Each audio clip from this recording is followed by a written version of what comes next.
الحمد لله رب العالمين والعاقبة للمتقين والصلاة والسلام على سيد الأنبياء والمرسلين وعلى آله وأصحابه وأزواجه وذرياته أجمعين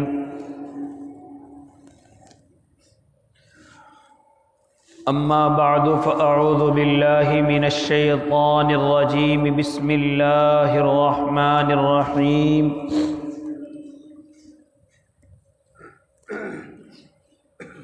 لقد كان لكم في رسول الله أسوة حسنة وقال تعالى وما أرسلناك إلا رحمة للعالمين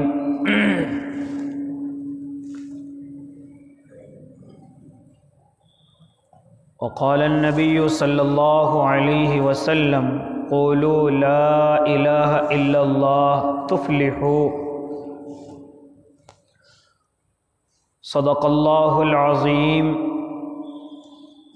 وصدق رسوله النبي الكريم ونحن على ذلك من الشاهدين والشاكرين والحمد لله رب العالمين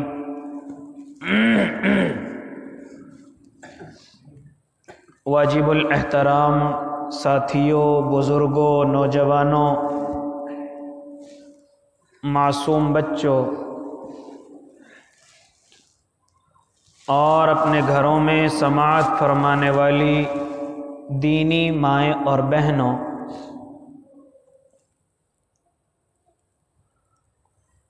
آپ حضرات کے سامنے سیرت طیبہ کے عنوان سے یکے بعد دیگرے گفتگو چل رہی ہے اور آپ حضرات کا اس طرح سے شوق سے بیٹھنا اور پہلے ہی آ جانا اشارہ اس طرف ہے کہ آپ اپنے محبوب سے کتنی محبت فرماتے ہیں، کیونکہ ایمان والوں کی نشانی یہی ہے کہ جب ان کے سامنے اللہ اور اس کے محبوب کا تذکرہ خیر کیا جائے تو ان کے ایمانوں میں بڑھوتری ہوتی ہے، زیادتی ہوتی ہے، اور آگے کی بات سننے کا شوق پیدا ہوتا ہے جو آپ میں نظر آ رہا ہے۔ دعا گو ہوں کہ اللہ اس کا بدلہ آپ کو دونوں جہان کے اندر عطا فرمائے، عمل کی توفیق ہم سب کو اللہ مرحمت فرمائے۔ جیسے کہ آپ سبھی حضرات کے علم میں ہے کہ کفار مکہ سے میرے اور آپ کے آقا کی صلح ہوئی کہ 10 سال تک ہم آپس میں کوئی لڑائی کوئی جھگڑا نہ کریں گے۔ میرے آقا مدینہ آ گئے، لیکن چونکہ مجھے اور آپ کو معلوم ہے، قرآن بھی کہتا ہے کہ آپ صرف نبی مکے یا مدینے کے لیے نہیں بلکہ آپ تو تمام عالموں کے لیے نبی بنا کر کے بھیجے گئے۔ جب آپ کو اہل مکہ سے فرصت ملی، صلح کا موقع آ گیا، تو اب صحابہ بھی دین کی دعوت میں منہمک ہو گئے، اپنے کردار سے گفتار سے لوگوں کو اپنی طرف بلانے لگے اور اسلام کی خوبصورتی کو لوگوں کے سامنے پیش کرنے لگے، لوگ جوق در جوق اسلام کے اندر داخل ہونے لگے۔ تو میرے آقا نے پھر پوری دنیا کے بادشاہوں کی طرف نظر دوڑائی، چونکہ آپ پوری دنیا کے لیے نبی بنا کر کے بھیجے گئے، تو اس وقت میں جتنے بھی الگ الگ مذہبوں کو ماننے والے بادشاہ تھے، آپ نے ان کی طرف خطوط روانہ فرمائے اور ان خطوں میں دعوت اسلام تھی۔ خط میں کیا تھا کہ آپ اللہ کی طرف آ جائیں، مجھے نبی مان لیں، سلامت رہیں گے۔ اگر آپ جاننے کے باوجود بھی اسلام نہ لائے تو آپ کی رعایا کا اسلام نہ لانے کا گناہ بھی آپ کے سر پر ہوگا۔ یہ خطوط اللہ کے نبی کے صحابی لے کر کے پہنچے ہیں۔ پہلا خط شاہ قیصر کے پاس پہنچا ہے، جس کو ہرقل نام دیا گیا ہے۔ قیصر تو جو اس گدی پر بیٹھتے تھے ان سب کو قیصر کہا جاتا تھا، اس کا نام ہرقل ہے۔ حضرت دحیہ کلبی رضی اللہ تعالی عنہ اس کے پاس اللہ کے نبی کا خط لے کر کے پہنچے ہیں۔ بڑی تعظیم اس نے کی ہے، یہ کہا کہ اگر مجھے اپنی قوم کا اور اپنی سلطنت کا ڈر نہ ہوتا تو میں اسلام قبول کرتا اور میں ایمان کے ساتھ زندگی گزارتا۔ یعنی کہ وہ پہچان گیا۔ پہچاننے کے بعد اس نے اللہ کے نبی کے اس خط کی بھی تعظیم فرمائی، جیسے کہ میں نے پچھلے ہفتے بتایا کہ اس نے اس کو بچا کر کے رکھ رکھا تھا، اور جب کبھی کسی سے مقابلہ ہوتا تو وہ اس خط کو لے کر کے جاتا، اللہ اس کی برکت سے اسے کامیابی دے دیتے۔ اس کی نسلوں تک وہ خط چلتا رہا، اور یہ کہہ کر کہ وہ اس دنیا سے گیا تھا کہ جب تک یہ خط ہماری نسلوں میں موجود رہے گا تب تک ہمارے خاندان سے بادشاہت نہیں جائے گی، اور ایسا ہی ہوا۔ لیکن وہ اس خط کو بھی مانتا تھا، اللہ کے نبی کو بھی مانتا تھا، اور اللہ کے نبی اس دنیا میں تشریف لے آئے اس چیز کو بھی وہ جان چکا تھا۔ ان کے عالموں نے، ان کے پادریوں نے انہیں یہ بتا دیا تھا کہ واقعی میں نبی ہیں، حالانکہ ایک ان کا عالم ایمان بھی لا چکا تھا جس کو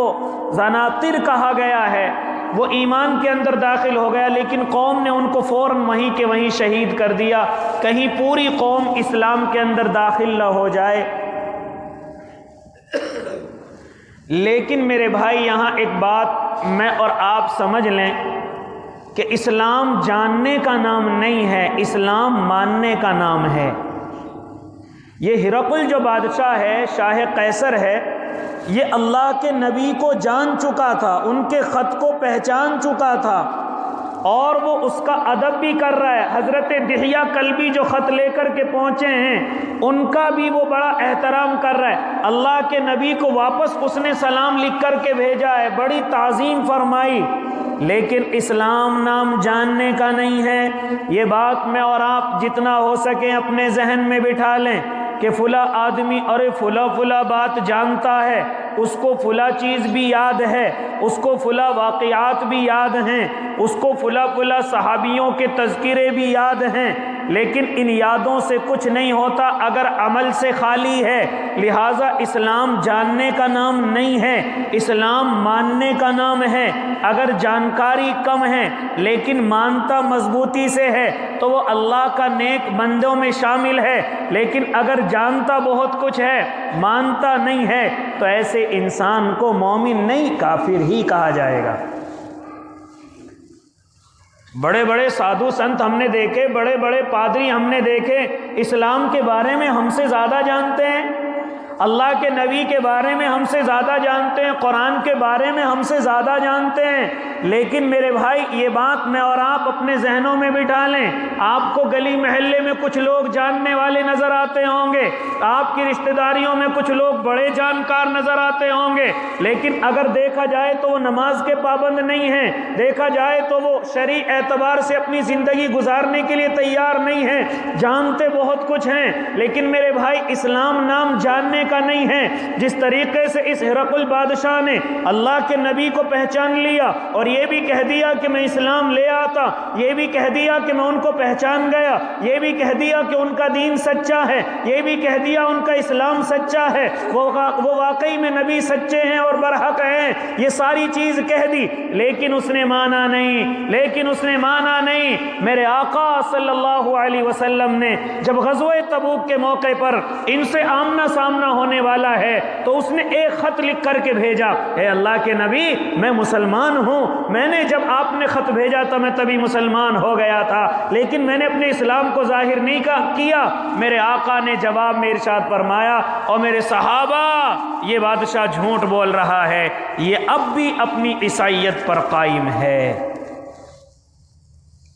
اس لیے اسلام نام جاننے کا نہیں ہے، اسلام نام تو ماننے کا ہے۔ آج جانکاری بہت بڑھ گئی ہے،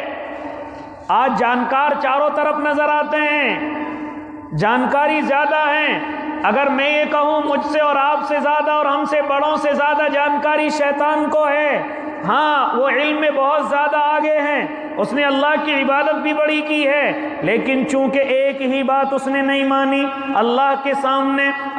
سامنے جب اللہ نے حکم دیا کہ آدم کو سجدہ کرو، یہ بات نہیں مانی تو راندہ درگاہ کر دیا، علم ایک طرف رہ گیا، عبادت ایک طرف رہ گئی۔ اس لیے میرے بھائی اسلام نام جاننے کا نہیں ہے، جتنی جانکاری ہے اس کو ماننے کا نام اسلام ہے۔ آج بہت سارے لوگ آتے ہیں، اجی میں آپ کو ویسے ہی نظر آ رہا ہوں، میرے داڑھی نہیں ہے، آپ کو میں ویسے ہی نظر آ رہا ہوں، میں نے کرتا پائجامہ نہیں پہن رکھا ہے، آپ کو میں ویسے ہی نظر آ رہا ہوں، لیکن میں جانتا بہت کچھ ہوں۔ میرے بھائی جاننے سے کام نہیں چلتا،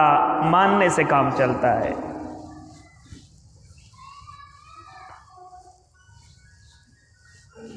ماننے سے کام چلتا ہے۔ اس لیے معزز سامعین اعظام، یہ ہرقل بادشاہ کہ جس کے سامنے اللہ کے نبی کا پہلا خط پہنچا ہے، اس نے بڑی قدر فرمائی اور اس کے پادریوں نے بھی اس کا علم اسے دے دیا کہ واقعی میں یہ نبی ہیں، لیکن اس نے مانا نہیں، صرف اس وجہ سے کہ کہیں میری گدی نہ چھن جائے، صرف اس وجہ سے کہ کہیں قوم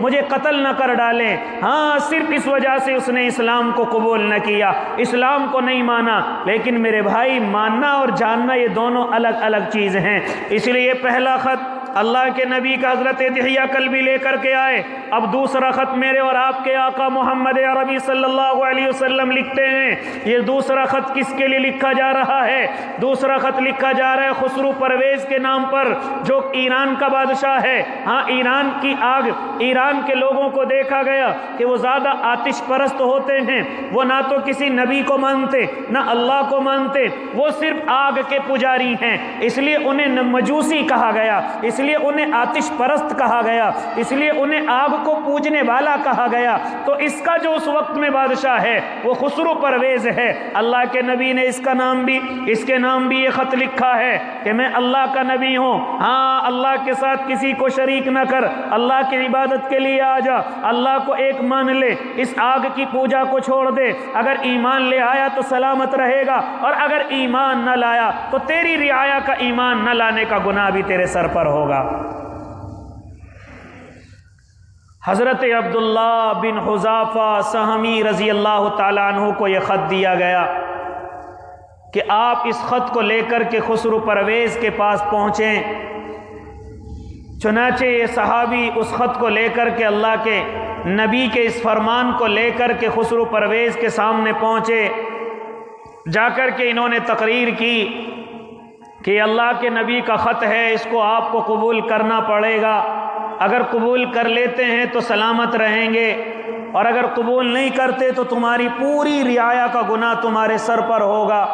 اتنا سنتے ہی خسرو پرویز نے اس خط کو لیا، اس خط کے کئی ٹکڑے کیے اور اپنے ہاتھ پر رکھ کر کے پھونک ماری، یعنی اسے ایسا آگ بگولا ہو گیا، اس کے گھمنڈ میں کمی آ گئی، تکبر میں کمی آ گئی، لہٰذا اس نے اس خط کو پکڑا اور پکڑ کر کے چاک کر دیا، ہاں اور چاک کر کے اس میں پھونک ماری ہے۔ چنانچہ ایسے ہی اللہ کے نبی سے آ کر کے حضرت عبداللہ نے آ کر کے بتایا، یا نبی اللہ خسرو پرویز نے آپ کے خط کے ساتھ اس طرح سے کیا ہے۔ چنانچہ اللہ کے